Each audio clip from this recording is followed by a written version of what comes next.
Hello everyone, welcome to NASCAR News Kid. The NASCAR Cup Series just wrapped up the Advent Health 400 at Kansas Speedway, the 9th race of the NASCAR Cup Series season. And we already have a 5-time winner this season. And we're going to get right into it right now, break down the win, how the person that won, standings, results, notable finishes, and so much more. So let's get right on into it right now. Again, like I said, we already have a 5-time winner this season, which is absolutely wild in the 9th race of the season. That means about a 55% win rate for this driver, and I bet you could guess who it is. It's the 45 of Tyler Reddick. He is incredible. He has won over half the races this year. Usually you'd see that in like F1 or something, but Tyler Reddick already won about 55% of the races run this season, which is wild. He won the pole, had good pace, came in at the end, and won yet again. We're going to talk about how he won it right here, right now. Let's get right on into it. Denny Hamlin on old tires was leading over Tyler Reddick after the final pit stops, after pitting a couple laps earlier than Tyler Reddick to try to short pit him and get an advantage. Reddick, who ran a little bit longer than Hamlin, is running him down, has a faster car, and soon after a few trade-offs for the lead, Reddick gets by, but then nope, he runs out of gas and hits the wall. Hamlin swoops on by, grabs the lead for maybe a lap or two, maybe not even, and Cody Ware spins out in turn 3 and 4, right in front of them, and Cody Ware, the one caution by cause, crashes at the worst time possible, coming to the white flag for Denny Hamlin. And Hamlin probably would have won. He really would have won. But Cody Ware had to spin with 2 laps to go. And like I said, that was the only caution all day by cause. Again, other than the stage breaks. But after that, caution came out, drivers came down pit road, top 10 all took 2 tires, 11th took 4, that was Chase Briscoe and everyone on back. In turns 1 and 2, they're 4 wide, battling for the lead. Kyle Larson edges out ahead, while Reddick, Bell, and Hamlin are battling for second. Reddick slides up into Bell, almost wrecks him, almost wrecks his own Toyota teammate. And Bell comes down the track, almost gets wrecked again by trying to save it, coming down in front of Denny Hamlin, his own teammate. Saves it. And then it's just Kyle Larson and Tyler Reddick going after it for the win. White flag, Larson gets it, and Reddick is right behind him. Down the backstretch on the last lap, Reddick swoops on into the inside and clears Kyle Larson out of turn number 4 and wins the Advent Health 400 at Kansas Speedway, the first Kansas of the season and 9th race of the season. Tyler Reddick has won 55% of the races run this year. Wild. I guess that's all I'll say. Wild. He made the most of the race, wasn't the cleanest way to win, wasn't the best race this season, wasn't the standout car. He just showed up in the end, only led 10 laps, came in when it mattered, right at the overtime, came in past Kyle Larson, one of the best on the track, by the way, on even tires, one of the best drivers trying to end their winless streak, and Tyler Reddick still beats him and picks up the win. Just crazy, crazy stuff. Let's get right on the results here. Tyler Reddick, like I said, picked up the win. He is first.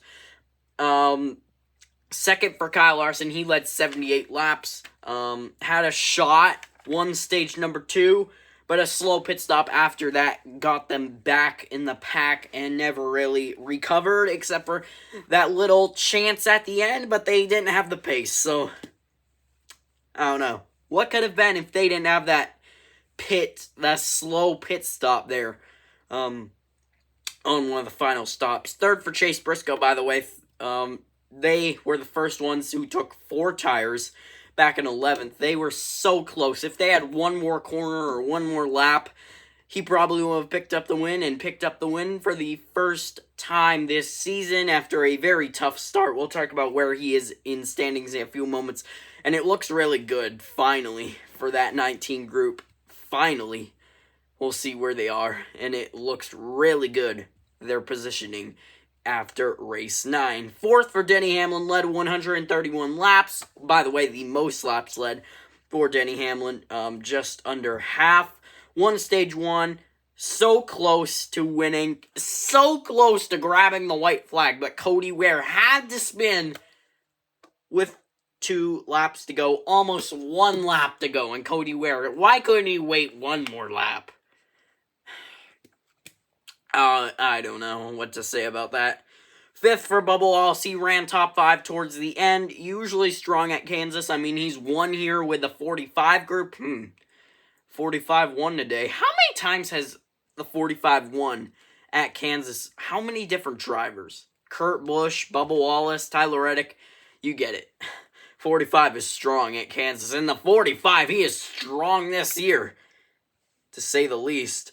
Sixth for Brad Keselowski, that is. Great result yet again for RFK. We'll talk about where the others finished. You'll hear them in a very quick second. Ran top 15 most of the race, but again, RFK just continues to finish better than where they run. That seems like that's the trend in 2026. Seventh for William Byron, solid overtime.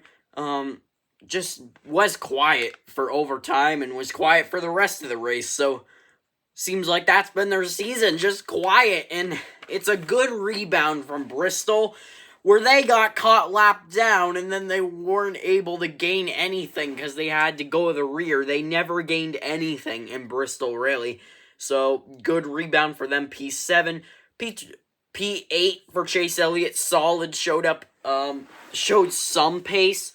Wasn't completely silent, I guess I could say, for the event, but 8th is not bad at all. I mean, it's all about consistency, and we know Chase Elliott, he is one consistent driver, to say the least. 9th for Ty Gibbs, last week's winner. He struggled being tight most of the race. Decent result. Momentum is probably helping with that, but still, decent result for Ty Gibbs. 10th for RFK and Chris Buescher. Again, good result for them. And then 11th for Ryan Preece. Like I said, second week in a row with top 15s for all 3 RFK cars. That's phenomenal to see. Shows they're truly a growing organization. 12th for Austin Cindric, by the way. Shout out to him. Top Team Penske driver. We'll talk about what happened to the others in a moment. But top Team Penske driver in P12, which is wild. I mean, Kansas have never been really a crazy good track for Team Penske. They're usually good at the short, flat ovals. But Cindric, you gotta give a shout out to the top finishing Penske driver. He was quiet, but quiet and clean and solid and steady. Wins the race for Team Penske. Austin Cindric, P12. Really good result for him, getting Penske a top 15. The only top 15 for them. 13th for Carson Hocevar. Ran top 5 early, but then they just got too many pit road issues and never was able to rebound. So, yeah, just had a pit gun issue early, so never really rebounded for them. Very unfortunate. 14th for Riley Herbst. Solid result for 2311. And 15th for Corey Heim, the part-time 2311 car. And you know what that means? We've mentioned all 4 2311 cars in the top 15. That's wild. That is wild. 2311s, all 4, including their part-time car, their development person, driver, I guess I could say, Corey Heim, part-time driver, finishes 15th. Wild. Great work by Corey Heim, by the way. Really good job. Top 15 for them. Now let's get to some notables. I don't think we have any good stories for these. 20th for Christopher Bell. Had a shot in the end. Led in early in stage 3, but ran too long by 1 lap. And never really got to get back to the front. Led 47 laps, which isn't bad, but probably would have wanted that victory. They probably really wanted that victory. And got moved by his Toyota teammate, and then got spun out of turn number 4. Didn't really see what exactly happened there, but just not what they wanted.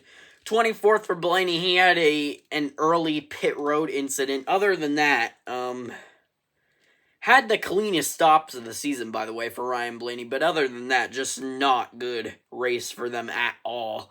That's all I'm going to say. 30th for Joey Logano, had to go to the rear. Kind of like William Byron's situation last week. Never came forward because got lapped early and then just fell back, and confidence dropped like a rock after that. 35th for Kyle Busch, miserable day. He was last in the running order at one point. I don't know what to say to you Kyle Busch fans. I told you last year I felt bad for you and maybe he was going to win, but here we are in 2026 and we're still suffering with the same stuff every week. 36th for SVG, miserable. He was good at Vegas, so I don't know why he wasn't good here, but still, 36th is not what you want to see from them. And trying to improve at ovals as well. Now let's get the standings here. Tyler Reddick, he leads standings by over 100 points. He has 457 points. Second for his team owner, Denny Hamlin. He is leading by over 100 points to his car owner. I believe 105 or 104 to be exact. And Hamlin, 352 points. Third for Blaney, fourth Gibbs, fifth Larson, sixth Chase Elliott, seventh William Byron, eighth Wallace, ninth Keselowski, 10th Bell, 11th Buescher, 12th Hocevar, 13th Breezy is plus 38, 14th Logano plus 28, 15th for Briscoe. He has plus 17 now, so he is above the cut, which is good to hear. 16th for Daniel Suarez, plus 13. 17th, now below the cut, minus 13 for Cindric. 18th, SVG, minus 32. 19th for Michael McDowell, minus 36. And 20th for Ross Chastain, minus 46. Now let's get to some other fast facts before we wrap this thing up.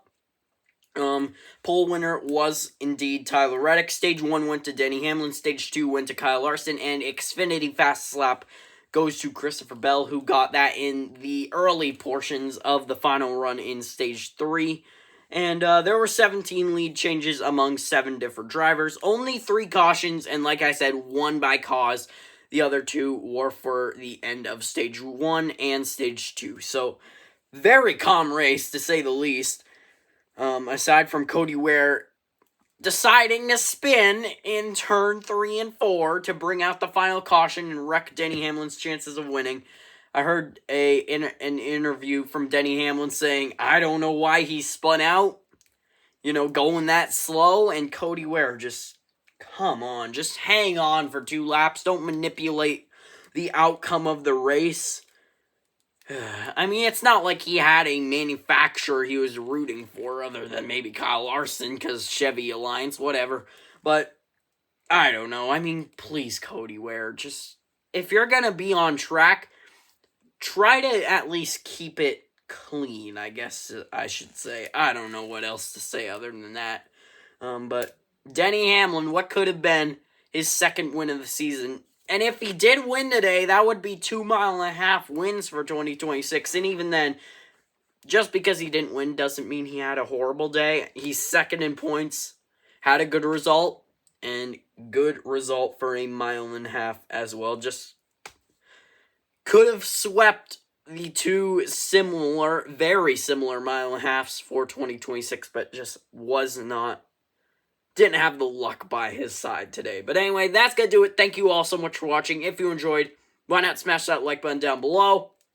If you're new to the channel, you like NASCAR, you're in the right place. Be sure to subscribe for more content like this. We do this every single race week to end it and talk about every single race and how it was won. But anyway, that's going to do it. Thank you all so much for watching. Thank you for your continued support, and I'll see you next time. Bye, everyone.